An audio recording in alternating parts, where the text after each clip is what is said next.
Ng'anyo ma jotije mbalariany ma pachoka pod oniano kendo giramo ni nyaka sirikal winj ywakgi. E mbalariany ma Maseno, mano e chung' mar jotije kod jopuonj makanyo maduto ywak ni sirikal odagi kete tim winjruok mane gibedo godo mar bero ngimagi. Millicent Adhiambo miyowa ler kowuok e kaunti ma Kisumu. E kar tiegruok ma Maseno, ute puonjruok odong' gunda ranyisi makare ni onge somo madhi nyime e alworano. Ng'anyo makama manochakore ndalo 44 mokalo oserocho chenro duto mag somo gima chuno jopuonjre tara gi tara masomo e mbalariany mago mag piny owacho mondo odog pacho. Kawuono tarik 29 dwe mar apar, jopuonj mbalariany ma Maseno kanyakla kod mbalariany mamoko 12 pod onge chenro mag somo ka giramo ni ok gibidok e tich nyaka chieng' moro piny owacho chop kare winjruoge duto mane giketo e kokgi. The strike will continue until we strike the deal. We had 3 things in the CBA, 273 billion. We had arrears from 2017-2029 CBA, and we have the 2025-2029 CBA to be negotiated, signed, registered, and implemented. Jagoro mar riwruog UWASU ma Maseno, Dr. Stephen Onyango, korka kore to seyo piny owacho kuom sewuondo jopiny e wi kwand gowi mekgi magin godo ni $624 kowacho ni omenda hie magibadho piny owacho en $7.9.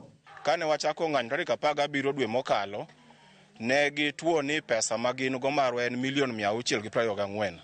Ka gisetimo nonro margi giwegi giyudo ni en $7.9.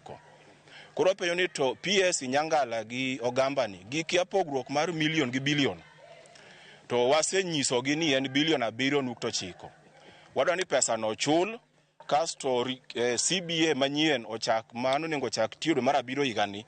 Wadwa ni mano bende wawinjre mwakete kokwa ma chak chule nikech mano bende gowi kunore chakrude mar 7 mar higani. Ka nyathini ni Maseno ka penje gima timo ka nikech pok opuonjgi kendo kwa bi puonjogi. Kajakom Kusuma Maseno, Pius Opio, to sundo mbalariany ma Maseno mondo wit oko obok kata showcase letters mani ogol makumo moko kuomgi mapod dhi nyime gi ng'anyo komiyo gi thuolo mar seche 12 nono to gibiro chiero midhiero magikalo e giwegi kaka jopuonj ma Maseno. And then national strike ma all university junior strike.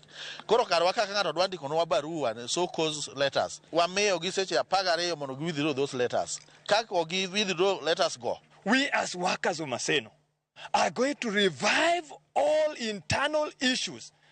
Demand the promotion they have refused to give us. Demand the BBF policy they have refused to give us. Demand the internal CBA they have refused to give us. Kalore kod migawo mar somo onge chenro mag somo madhi nyime e mbalariany 12 pachoka moting'o Moi, Pwani, Egerton, Just, JKUAT e kind mamoko e mbalariany ma Kibabi, Eldoret, Masai Mara, Kenyatta, Tuk, Tum e kind mamoko somo dhi mbele kidam kata kamano e mbalariany 17 to somo dhi nyime kaka pile gin kaka Bomet, Tom Mboya, Chuka, Must, Garissa, Kaimosi Friends, Alupe, Mamangina, e kind mamoko. Jotend kusu kwayo jonyuol mondo orang malongo arita mag nyithindegi e kindegi mapod gin pacho kosiemo ni mapod nie skul keto ngimagi kama tek. Nyithindo kaeri gima gitimo onge janyuol ma nyathine nitie Maseno ka okawo nyathi mondo ter dala onge gima nyathi timo kae nyithindo gina kaeri gibiro mako iye. E sama ng'ikruok makama mar somo pod dhi nyime kwayo mag jotijegi en chudo margi ka jopuonjre to ywago lal magisekaloe nyaka ne yepi to pok yudo puonj moramora. Millicent Adhiambo, Ramogi TV, Maseno.